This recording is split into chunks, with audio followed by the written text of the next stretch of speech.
हर खबर पर होगी आपकी पकड़। डाउनलोड कीजिए एबीपी लाइव ऐप। उत्तराखंड में चीन की सीमा से सटे इलाकों में पहुंचे सेना अध्यक्ष नरवणे फॉरवर्ड पोस्ट पर सैनिकों से मिलकर तैयारी का जायजा लिया।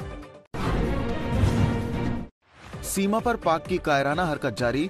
नौशेरा और पुंछ में पाक सेना ने सीजफायर का उल्लंघन किया। कई पोस्ट पर मोर्टार दागे। भारतीय सेना दे रही है मुंहतोड़ जवाब।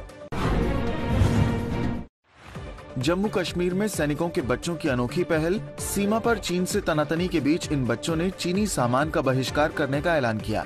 देसी सामान इस्तेमाल करने का फैसला लिया।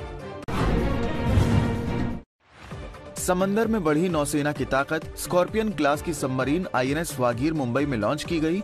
2022 तक नेवी में शामिल होने की उम्मीद।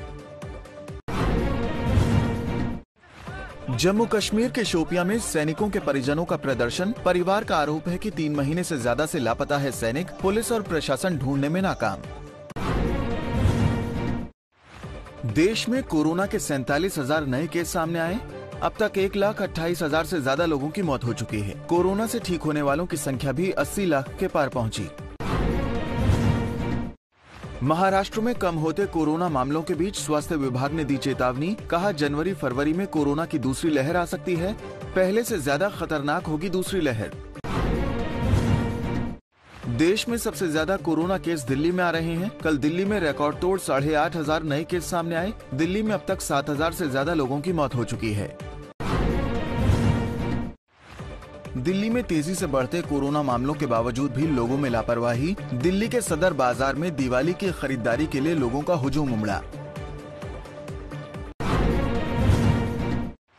कोरोना संकट पर लोगों को राहत देने के लिए दिल्ली सरकार की पहल। कोरोना मरीजों को मुफ्त में अस्पताल पहुंचाने के लिए जीवन सेवा ऐप लॉन्च की। दिल्ली के निजी अस्पतालों में 80% ICU बेड कोरोना मरीजों के लिए आरक्षित रहेंगे। हाईकोर्ट ने दिल्ली सरकार के फैसले को बहाल किया। अमेरिका में कोरोना संकट ने फिर मचाया हड़कंप। पिछले 10 दिन में 10 लाख से ज्यादा नए केस आए। न्यूयॉर्क में पार्टी पर बैन लगाया गया। दिवाली और छठ के त्योहार पर लोगों की सुविधा के लिए रेलवे का ऐलान। रेलवे ने 272 नई ट्रेनें चलाने का ऐलान किया। 73 फेस्टिवल स्पेशल ट्रेन भी चलेंगी।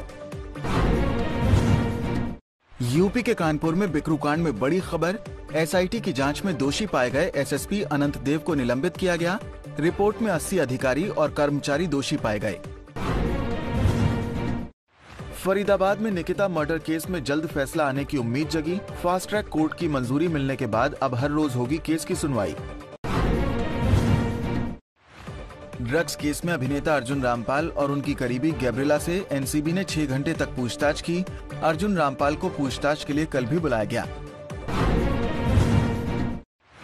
बढ़ सकती हैं कॉमेडियन कुणाल कामरा की मुश्किलें। अटॉर्नी जनरल वेणु गोपाल ने कामरा के खिलाफ अवमानना का मुकदमा चलाने की सहमति दी। कामरा ने सुप्रीम कोर्ट के खिलाफ विवादित ट्वीट किया था।